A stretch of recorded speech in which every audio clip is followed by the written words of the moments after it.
Onyx integrates directly with industry standard estimating platforms like GT Motive and Audatex, allowing you to link assessments to the job directly in Onyx.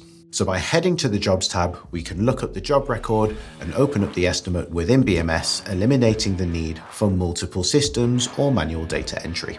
So now that we're in the job list, we can scroll down to find the job that we want to look at. We can select the job.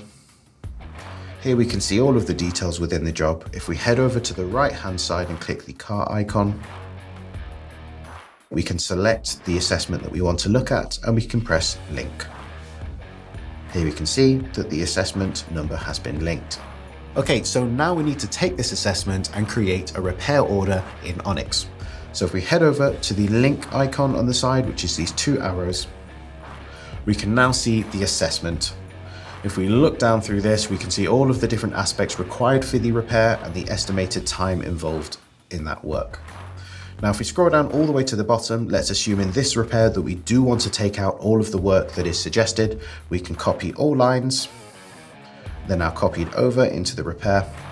And then if we press save, from here, all key repair data, including task durations, disciplines, required parts, and repair methods are automatically pulled through, ensuring seamless repair planning and progression from the start.